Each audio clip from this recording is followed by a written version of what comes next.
Hello दोस्तों। तो transformers rise of the beast movie release हो चुकी है और आज की इस वीडियो में मैं आपको बताऊंगा इस मूवी की पूरी कहानी। तो चलिए इस वीडियो को शुरू करते हैं। तो दोस्तों, इस मूवी की शुरुआत होती है एक अननोन प्लेनेट से जो कि काफ़ी हद तक सैटर्न जैसा दिखता है। इस प्लेनेट पे रहते हैं मैक्सिमल्स और तभी इस प्लेनेट पे यूनिक्रॉन अटैक कर देता है। अगर आपको नहीं पता कि यूनिक्रॉन कौन है तो आप बस ये समझ लीजिए कि यूनिक्रॉन ट्रांसफॉर्मर्स की दुनिया का सबसे पावरफुल विलन है, जो कि खुद भी एक प्लेनेट के साइज़ का ही है। और वो यहाँ पे क्यों आया है? दरअसल वो यहाँ पे आया है ट्रांसफॉर्म की को लेने के लिए। इस की में ये पावर है कि ये एक पोर्टल खोल सकती है स्पेस में, जिसके थ्रू खुद यूनिक्रॉन एक जगह से दूसरी जगह बड़ी ही आसानी से ट्रैवल कर सकता है। और ये जो ट्रांसफॉर्म की है इसकी रखवाली करते हैं मैक्सिमल्स, जिसका लीडर है एपलिंक। लेकिन एपलिंक खुद को सेक्रीफाइस कर देता है और ये जो ट्रांसफॉर्म की है ये ऑप्टिमस प्राइमल को दे देता है। असल में ऑप्टिमस प्राइमल का नाम साइबरट्रॉन के एक महान योद्धा यानी कि ऑप्टिमस प्राइम पे ही पड़ा हुआ है। और जब वो इस ट्रांसफॉर्म की को ऑप्टिमस प्राइमल को देता है तो ऑप्टिमस प्राइमल इस ट्रांसफॉर्म की मदद से वहाँ से अर्थ पे चला आता है। और इस बात से टेराकॉन का जो लीडर होता है यानी कि स्कर्ज, वो बहुत ज़्यादा गुस्सा होता है। इतना ज़्यादा गुस्सा कि वो एपलिंक को जान से ही मार देता है। और इसके बाद हम दोस्तों देखते हैं कि जब स्कर्ज यूनिक्रॉन के पास जाता है तो यूनिक्रॉन भी स्कर्ज से बहुत ज़्यादा नाराज़ होता है क्योंकि वो ट्रांसफॉर्म की को लाने में नाकामयाब हुआ।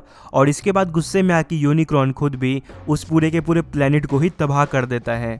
और इसके बाद स्टोरी आगे बढ़ती है और हम देखते हैं अर्थ 1994 का, जहाँ पे हम एक करेक्टर देखते हैं नोआ डियाज का, जो कि एक मिडिल क्लास फैमिली में रहता है और काफ़ी ज़्यादा गरीब है। और उसे अभी पैसों की बहुत ज़्यादा ज़रूरत है क्योंकि उसे अपने भाई का इलाज भी कराना है। और दूसरी तरफ हम देखते हैं एलिना का करेक्टर, जो कि एक आर्किविस्ट है और एक म्यूज़ियम में काम करती है। और इसी बीच उसे मैक्सिमल का एक आर्टिफैक्ट मिलता है जिसके पीछे मैक्सिमल का लोगो भी लगा होता है। और इसी के अपोजिट हम देखते हैं कि जो नोआ डियाज है वो कार चुराने का प्लान करता है क्योंकि वो बहुत ज़्यादा गरीब है, उसको पैसों की बहुत ज़्यादा ज़रूरत है। और वो गलती से एक ट्रांसफॉर्मर कार को ही चुरा लेता है जो कि होता है मिराज। और इसी के अपोजिट हम देखते हैं कि एलिना मैक्सिमल के उस आर्टिफैक्ट को तोड़ देती है और उसके अंदर से ट्रांसफॉर्मियम की का एक पार्ट निकलता है। और जैसे ही ये ओपन होता है इसके अंदर से एक रे निकलती है, एक यानी कि एक सिग्नल निकलता है, जिस सिग्नल को सिर्फ और सिर्फ ट्रांसफॉर्मर्स ही देख सकते हैं, ये इंसान नहीं देख सकते। और तभी इस सिग्नल को ऑप्टिमस प्राइम देख लेता है और उसे खतरे का आभास हो जाता है। तो सारे के सारे ट्रांसफॉर्मर्स को एक जगह इकट्ठा होने के लिए बोलता है और इसी सिग्नल की मदद से इस कर्ज भी धरती पर आ जाता है। और तभी ऑप्टिमस प्राइम सबको बुलाता है और जिसमें मिराज जो है वो नोआ डियाज के साथ वहाँ पे आ जाता है, जिस पे ऑप्टिमस प्राइम बहुत ज़्यादा गुस्सा होता है और वो कहता है कि तुम एक इंसान को क्यों लेके आए हो। तो मिराज कहता है कि गलती से आ गया, लेकिन हम इसकी मदद से उस ट्रांसफॉर्मियम की को ला सकते हैं। और इस पर ऑप्टिमस प्राइम एक बार के लिए हामी भी भर देता है क्योंकि उसको लगता है कि इंसान छोटे होते हैं और वो बड़े ही आराम से म्यूज़ियम में जाके उस ट्रांसफॉर्मियम की को ला सकता है। लेकिन जैसे वो म्यूज़ियम में घुसता है उस ट्रांसफॉर्मियम की को लाने के लिए, वहाँ पे स्कर्ज अटैक कर देता है। और इस अटैक को देखते ही ऑप्टिमस प्राइम खुद भी स्कर्ज से लड़ने जाता है, लेकिन स्कर्ज बहुत ज़्यादा पावरफुल होता है, वो ऑप्टिमस प्राइम को ही बुरी तरीके से मारता है। और इस बीच वो बम्बल बी को तो जान से ही मार देता है। लेकिन तभी वहाँ पे मैक्सिमल की एयर रेजर आ जाती है और वो सबको डिस्ट्रैक्ट कर देती है। और क्योंकि स्कर्ज को जो मकसद था वो पूरा हो चुका है, यानी कि ट्रांसफॉर्मियम की को लेना, तो उसको लेके वहाँ से चला जाता है। और इसके बाद हम देखते हैं कि एयर रेजर अपनी पूरी कहानी बताती है कि किस तरीके से उसके प्लेनेट पर भी यूनिक्रॉन ने अटैक किया था। और यूनिक्रॉन का नाम सुन के ऑप्टिमस प्राइम भी घबरा जाता है क्योंकि उसको मालूम है कि यूनिक्रॉन कितना ज़्यादा पावरफुल है। और इसी के अपोजिट हम ये भी देखते हैं दोस्तों कि वो जो स्कर्ज है वो जब ट्रांसफॉर्म की का एक हिस्सा लेकर यूनिक्रॉन के पास जाता है तो यूनिक्रॉन और भी ज़्यादा गुस्सा हो जाता है क्योंकि वो कहता है कि ये पूरी ट्रांसफॉर्मियम की नहीं है, आधी अभी भी कहीं पे छुपा के रखी हुई है मैक्सिमल्स ने। और इस पे एलिना कहती है कि वो जो आधी की है वो मुझे मालूम है कहाँ पे है, वो असल में पेरू कंट्री में है, तो हमें वहाँ पे जाना होगा। और सारे के सारे ट्रांसफॉर्मर्स प्लान करते हैं पेरू जाने का। और जब वो वहाँ पे पेरू में पहुँचते हैं तो उसके बाद वो उस ट्रांसफॉर्मियम की के आधे हिस्से को ढूंढने के लिए चले जाते हैं। इसी बीच जो मिराज होता है वो अपनी बॉडी पार्ट का एक छोटा सा हिस्सा नोहा डियाज को देता है एक वेपन के तौर पे। और इसके बाद नोहा और एलिना उस आधे ट्रांसफॉर्मियम की को ढूंढने के लिए निकल जाते हैं, लेकिन उनको वो ट्रांसफॉर्मियम की उसकी जगह पे नहीं मिलता, यानी कि कोई उसे वहाँ से ले गया है। लेकिन इसी बीच जो टेराकॉन्स है वो अटैक कर देते हैं और यहाँ पे हमें एक फाइट देखने को मिलती है, लेकिन ये फाइट भी टल जाती है। लेकिन इसी बीच हम ये भी देखते हैं कि जो स्कर्ज है वो एक अजीब टाइप के वायरस जैसी चीज़ एयर रेजर के ऊपर उससे अटैक कर देता है, जिससे कि वो एयर रेजर के माइंड पे कंट्रोल कर सके। और इसके बाद हम देखते भी है कि एयर रेजर का माइंड उसके कंट्रोल में नहीं होता, दरअसल उसको अब स्कर्ज कंट्रोल कर रहा होता है। और इसके बाद हम देखते हैं कि जो मैक्सिमल्स है वो अटैक कर देते हैं। और एक वक्त तो मैक्सिमल्स और ऑटोबॉट्स के बीच में लड़ाई होने वाली थी, लेकिन एयर रेजर ने समझाया कि ये सारे हमारे दोस्त हैं, इनसे दुश्मनी वाली कोई भी बात नहीं है। और इसके बाद हम देखते हैं कि जो मैक्सिमल्स है वो पेरू के एक छोटे से कबीले के साथ मिलकर काफ़ी लंबे टाइम से यहाँ पे रह रहे हैं, जब से यूनिक्रॉन ने उनके प्लेनेट को तबाह किया है। और तब ऑप्टिमस प्राइम को समझ में आता है कि इंसानों के साथ भी रहा जा सकता है।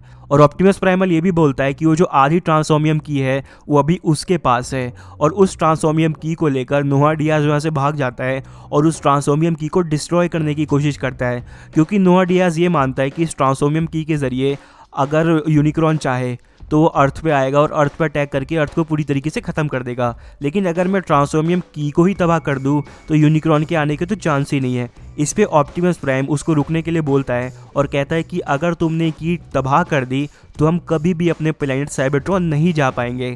और इसीलिए नोआ डियाज उस की को तबाह नहीं करता उस टाइम पे। और जैसा कि मैंने आपको बताया था कि जो एयर रेजर है उसके माइंड पे अभी स्कर्ज कंट्रोल कर रहा है, तो एयर रेजर की मदद से उस आधे ट्रांसफॉर्मियम की को भी पा लेता है और उसके बाद वहाँ से भाग जाता है और एयर रेजर को हुक्म देता है कि तुम जाओ और सबको मारो। और उस टाइम पे ऑप्टिमस प्राइमल आता है और वो मजबूरी में ही सही लेकिन एयर रेजर को जान से मार देता है और यहाँ पे एयर रेजर मर जाती है। और उसी के अपोजिट हम देखते हैं कि अब स्कर्ज के हाथ में दोनों की दोनों ट्रांसफॉर्मियम की आ चुकी है। अब वो दोनों की दोनों ट्रांसफॉर्मियम की को आपस में जोड़ देता है और उसे जोड़ते ही वहाँ पे एक बहुत बड़ी सी मीनार खड़ी हो जाती है। ये असल में एक मशीन है जिसके थ्रू पोर्टल खुल सकता है और उस पोर्टल से बड़े ही आराम से यूनिक्रॉन अर्थ पे अटैक कर सकता है। और उसके बाद जब खतरे का आभास होता है ऑप्टिमस प्राइम और ऑप्टिमस प्राइमल को, तो वो बोलता है कि हम साथ में मिलकर इसको हरा सकते हैं और वो साथ में मिलकर अटैक कर देता है। बट इसी बीच दोस्तों एक बहुत ही मज़े की बात यह है कि एलिना को एक ऐसा फॉर्मूला पता होता है जिससे कि वो इस मशीन को रोक सकती है। तो यहाँ पे हमें एक एपिक फाइट सीन देखने को मिलता है जो इस मूवी का सबसे बड़ा प्लस पॉइंट है। और जितने भी ट्रांसफॉर्मर्स के फ़ैन हैं वो इस फाइट सीन को देख के वाकई में उनको बहुत ज़्यादा मज़ा आया होगा।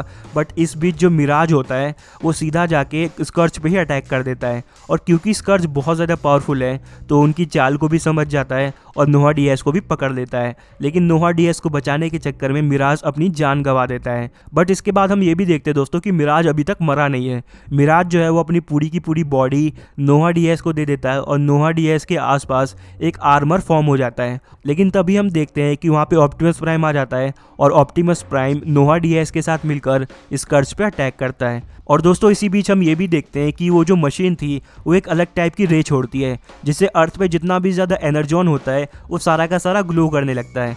और ज़्यादातर जो एनर्जॉन है वो चट्टानों के अंदर था और उसी चट्टान में से एक चट्टान पे और बम्बल बी की बॉडी रखी हुई थी। और जैसे ही बम्बल बी की बॉडी को एक प्योर एनर्जॉन मिलता है वो वापस से उठ खड़ा होता है। और इसके बाद हम बम्बल बी की एक ग्रैंड एंट्री देखते हैं इस वॉर में जो कि वाकई में बहुत ज़्यादा कमाल की थी। और इसी के अपोजिट दोस्तों एलिना पूरी कोशिश करती है इस मशीन को रोकने की, लेकिन उसी बीच स्कर्ज उस मशीन पर ही अटैक कर देता है जिससे वो मशीन तबाह हो जाती है और अब इसको कोई भी नहीं रोक सकता है। तो इस पर गुस्सा होकर ऑप्टिमस प्राइम स्कर्ज की मुंडी ही उखाड़ देता है और स्कर्ज यहाँ पे मर जाता है। और ऑप्टिमस प्राइम के पास कोई दूसरा ऑप्शन नहीं बचता तो सबको बोलता है तुम यहाँ से चले जाओ और मैं इस पूरी की पूरी मशीन को ही तबाह कर दूंगा। और जैसे ही ऑप्टिमस प्राइम इस मशीन को तबाह करता है एंटी ग्रेविटेशनल फोर्स की वजह से उस पोर्टल में सब कुछ घिंचा चला जाता है और यहाँ तक कि ऑप्टिमस प्राइम भी। लेकिन कुछ दोस्तों की मदद से ऑप्टिमस प्राइम बच जाता है और वहाँ से भागने में कामयाब हो जाता है। और यहाँ पर ये मूवी ख़त्म हो जाती है दोस्तों और हम सारे के सारे ट्रांसफॉर्मर्स को एक साथ देख सकते हैं। लेकिन दोस्तों इस मूवी का सबसे बड़ा प्लस पॉइंट ये था कि जब नोआ डियाज को